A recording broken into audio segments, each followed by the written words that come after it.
She thought she could humiliate her husband and return like nothing happened.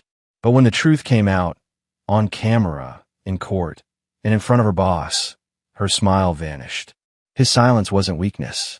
It was the calm before the perfect revenge. Let's begin. The morning Danielle destroyed our marriage didn't begin with a fight. It began with a smoothie. Banana, spinach, almond butter, oat milk. The same routine. Same kitchen. Same sunlight falling across the counter like it did every Tuesday. But the woman who stood across from me, curled hair, glossed lips, lashes thick with something that wasn't routine, was not the Danielle I married 12 years ago. And I think that realization hit me somewhere between her second scoop of almond butter and the moment she set the blender down without a word. "I'm tired of this," she said suddenly, casually, like it was about the smoothie. But it wasn't.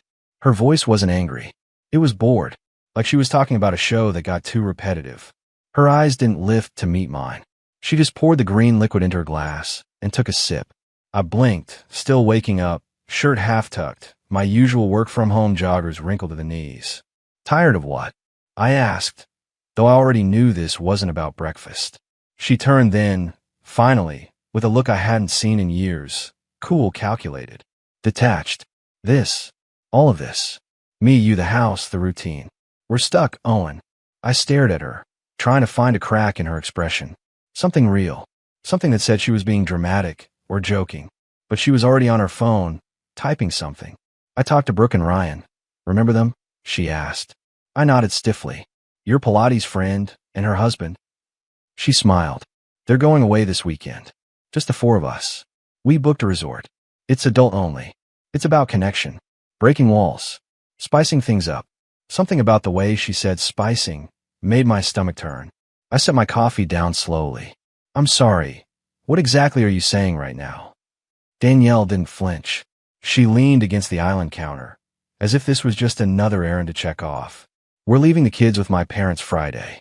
You and I are going on a getaway. With Brooke and Ryan. They've done this before. It's not weird. It's freeing." "Freeing?"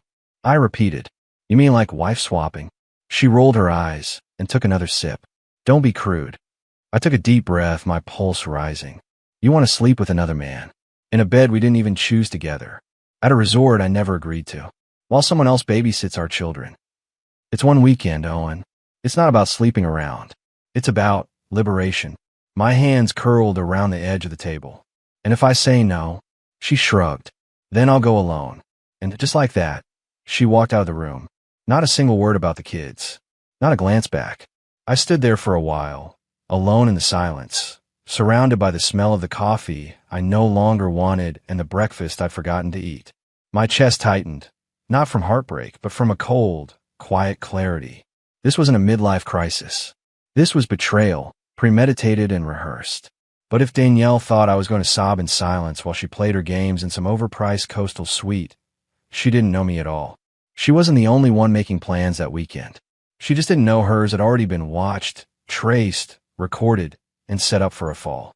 Danielle left on Friday like a woman reborn. She wore a loose white linen shirt tied to the waist, the kind she hadn't touched since our honeymoon in the Keys, paired with high-rise jeans and wedges that made her walk like she was 25 again. Her suitcase, a rose gold carry-on I bought her last Christmas, was already by the door when I came downstairs. She didn't ask me to help carry it.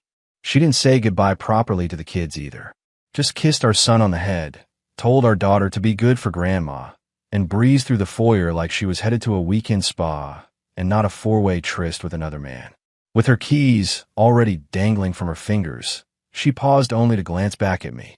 "Try not to be dramatic while I'm gone, Owen," she said with a smile too sharp to be friendly. "This is good for us." And then she was gone. I stood at the living room window and watched the SUV back out of the driveway. A gust of wind kicked up leaves across the yard, and in that second, the silence inside our house felt like a vacuum, deep and cold. But I didn't collapse. I didn't scream. I didn't break anything. I went back upstairs, closed the door to our bedroom, opened my laptop, and started watching her phone. 2 weeks earlier, I'd quietly mirrored her phone's activity to mine using a software tool that I learned about during a cybersecurity contract. I told her I was installing a family safety app. She laughed and told me to have fun being paranoid. Now, That paranoia had become my power. At 4:15 p.m., Danielle texted Brooke. "We're here. Richard's already at the bar. This place is insane. So private. Richard, not Ryan." So that was it. Brooke wasn't even real. She had lied again. And yet I wasn't surprised. I'd already found out about Richard Callahan 3 weeks ago, when her iCloud accidentally synced a series of messages that had no business being on a married woman's phone. Messages like, "Can't wait to finally touch you," without sneaking around. "This weekend will be ours. Just us. No guilt." Richard was a regional sales manager from Columbus. Married, 2 kids, lived in a suburban duplex, and, according to his wife Valerie, had been coming home late for work events 3 times a week. When I called Valerie, she didn't scream. She cried, quietly. Then she asked me to send screenshots. I did. She asked if I'd help her ruin him. I agreed. That's how this revenge began, with 2 betrayed spouses, 1 shared goal, and a plan that would ruin their weekend long before they ever unpacked. By the time Danielle and Richard arrived at the upscale resort nestled on the edge of Lake Michigan, I had already booked a suite on the floor directly above theirs, under a false name, using a prepaid card and an alias email. Valerie paid for the room and brought her brother along to check in for me, just in case someone recognized my face. I brought no beachwear, no sandals, no vacation in mind, just a duffel bag with 2 high-definition mini cameras, a parabolic microphone, 1 remote sync device to access Danielle's mirrored phone camera, 2 pre-labeled flash drives, a written log of every lie she had told for the past 4 months. From room 312, I could see her suite door, 314. Through the hallway security feed, I bribed a resort staffer to mirror onto my monitor. I watched Danielle and Richard giggle like teenagers, toast with champagne, and embrace on the balcony like they were starring in someone else's romance movie. They didn't know room 314 was wired. They didn't know her phone was streaming to my laptop. They didn't know Valerie was parked 4 blocks away, waiting for my signal. They had no clue that their little escape was about to become evidence. I didn't feel guilt. I didn't feel sorrow. I felt something sharper, satisfaction. Because this wasn't just revenge. It was justice. Filmed, dated, time-stamped. And when that footage finally surfaced, their lives would never be the same. Sunday morning arrived like a hangover, drenched in quiet tension and swollen consequences. Danielle came home that evening, still glowing from the lake air and whatever fantasy she'd been living inside for the past 48 hours. Her tan looked artificial, her laugh too rehearsed. She walked through the front door like nothing had happened, as if she'd just run out to grab a bottle of wine and not spend the weekend in bed with another man. "Kids asleep?" she asked, kicking off her wedges and heading straight to the fridge. I said nothing, just nodded. She didn't notice the camera I had hidden on the shelf above the cabinet, or that I'd recorded her entrance, or that I'd already sent out the first package an hour before she walked in. She poured herself a glass of rose and flopped onto the couch. "You okay?" she asked me, almost with pity. "You've been quiet." "I'm good," I said. "Just processing." She smiled like I was a puppy who didn't understand the world. "It was just a weekend, Owen. We needed this." I feel rejuvenated. I walked over, sat across from her, and forced a thin smile. "Glad you had fun." She didn't catch the edge of my voice, but the trap had already been triggered. The first flash drive had landed on a dark mahogany desk at her firm's legal ethics committee. It was addressed to Lynn Travers, Director of Professional Conduct. The footage showed Danielle and Richard, half-dressed, kissing in a hotel suite, toasting with champagne while discussing how clueless their spouses were. But the real fire came from her own mouth. "Owen still thinks I'm going to Pilates. I haven't done a crunch in weeks. We need to make this monthly. Honestly, this is the only time I feel alive. If I lose my job because of this, at least I'll know I went down doing what I love." I timed it so they'd open the drive on Monday morning. Flash drive 2 went to Valerie, Richard's wife. She deserved to know who her husband really was, in high definition. And Valerie, she wasn't the sit and cry type. She was the burn your life down kind. She promised me she wouldn't hold back. But the third flash drive, that one was for Danielle. And I didn't mail it. I handed it to her. It was Tuesday when she finally found it. A small black USB nestled inside a white gift box on the kitchen counter. It was labeled in red ink, "Play Me." She picked it up, frowning. "What's this?" "A backup," I said. "For your memories." She didn't understand until she plugged it into her laptop and hit play. The screen came alive with the hotel suite. Suite 314. Her and Richard kissing, laughing, tearing off clothes like they were living inside a secret music video. Her voice clear, his face unmistakable, every second time-stamped, every moment documented. And then came the audio, their bedroom whispers broadcast in perfect stereo. Danielle's hand flew to her mouth. What is this?" she choked. "I think you know," I said, my voice calm. "You lied to me, to your kids, to your firm. And now, this is your story. Unedited." She turned, eyes wide. "You bugged me." "No," I replied. "You bugged yourself. I just listened." Tears welled up in her eyes. But it was too late. Because that same hour, her phone lit up with a message from HR. "Danielle, you are required to appear before the professional review board. Allegations have been raised concerning your conduct during a client-linked retreat. Immediate response required." She read the words once, twice, then dropped the phone like it burned. Danielle ran upstairs to call Richard. Voicemail. Again, nothing. And slowly, she realized the weekend she thought would give her power had taken everything instead. Her job, her reputation, her marriage, slipping through her fingers like lake water. I didn't gloat. I didn't even smile. I just stood there, watching her begin to understand. This wasn't about catching her in a lie. It was about making her live in the truth. And we weren't even at the finale yet.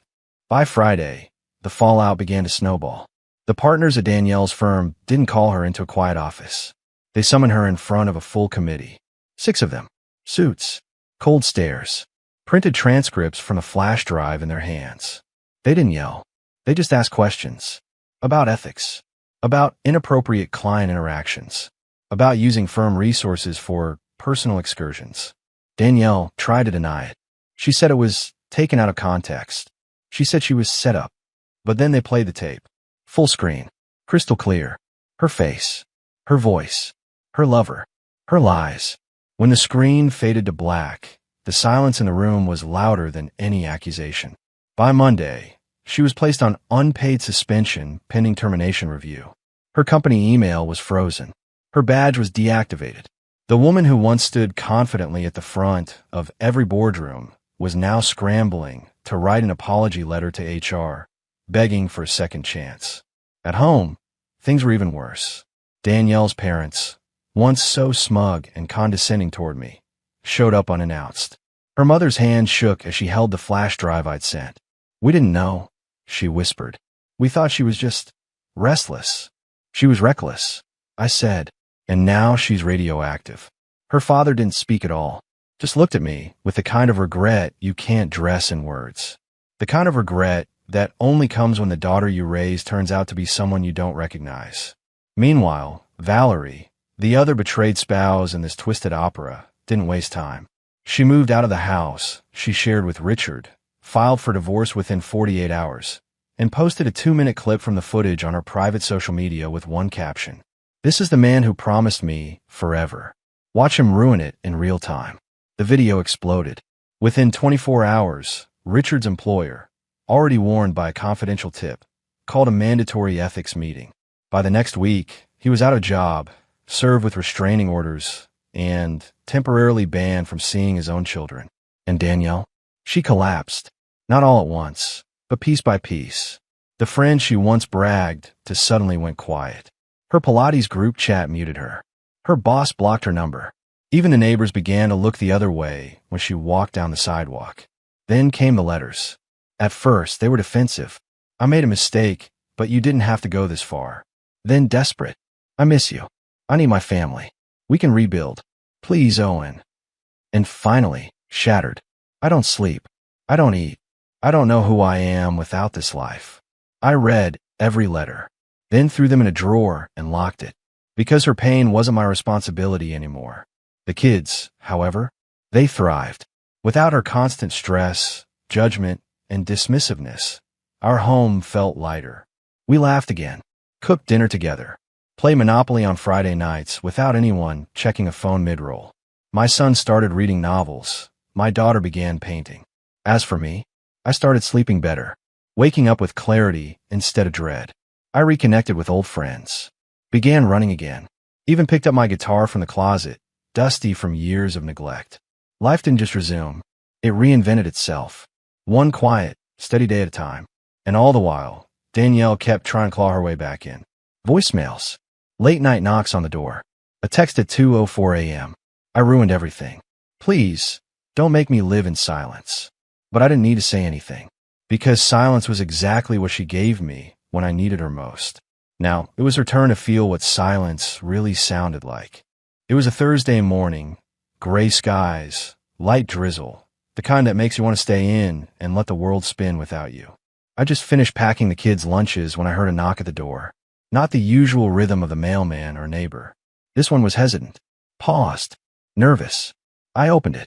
There she was, Danielle, hair tied back messily, no makeup, hoodie too big for her frame, eyes red, skin pale, not from cold, but from sleepless nights and broken pride. She didn't speak right away, just stood there with her hands tucked into the sleeves of her sweatshirt like a child. I don't know where else to go, she whispered. I lost my job. They're finalizing termination. I had to move out of the apartment. I held the doorframe and said nothing. I thought I wanted more, she continued, voice cracking. I thought I needed something different, something exciting. But it wasn't real. Richard lied. Everyone disappeared the second things went south. Still, I didn't speak. I miss our life, she said. I miss the kids. I miss you. I was stupid. So stupid. My grip tightened around the edge of the door. Not out of anger, just to stay grounded. Her words floated like echoes from a past I no longer lived in. I'm not asking for everything back, she said, wiping tears away with her sleeve. Just a chance to talk. Maybe have coffee. I'll stay outside if you want. For a long moment, I looked at her, and for the first time in months, I felt absolutely nothing. Not rage, not hurt, not desire, not nostalgia, just peace. Because I had already buried that part of my life. Not in bitterness, but with closure. I stepped forward, calm, certain. Danielle, I said quietly, the only thing I ever wanted was a life with honesty, with trust, with someone who didn't see me as routine. She nodded, mouth trembling. You had that. You threw it away, and you did it smiling. She looked down. Rain began to dust the concrete around her. You don't get to walk back in just because the house you ran to is on fire now. She met my eyes, pleading. So that's it. I nodded. That's it. Then I stepped back, gently closed the door, and locked it. Not out of cruelty, but out of self-respect. Months later, the kids and I moved to a smaller house, a cozy rental with creaky floors and old wallpaper that somehow felt more like home than the last place ever did. It didn't have vaulted ceilings or granite countertops, but it had something we hadn't known in years. Peace. They slept better. I laughed more. I started writing again, journaling, playing my guitar, breathing fully. One day at the park, my daughter asked, "Are we happier now, Dad?" I smiled. Yeah, we are. The real revenge wasn't public humiliation. It wasn't getting her fired. It wasn't sending tapes or confronting her parents. It was this, waking up each day without her name weighing down my chest, being truly happy, and knowing she had to watch it all from the outside, through a glass wall of her own design. She texted one last time. I see your smile again. I ruined it once. I'll never forgive myself for that. I didn't reply, because I didn't need to. Some messages aren't meant to be answered. They're meant to sit, unopened, undelete, like gravestones on a life you'll never revisit.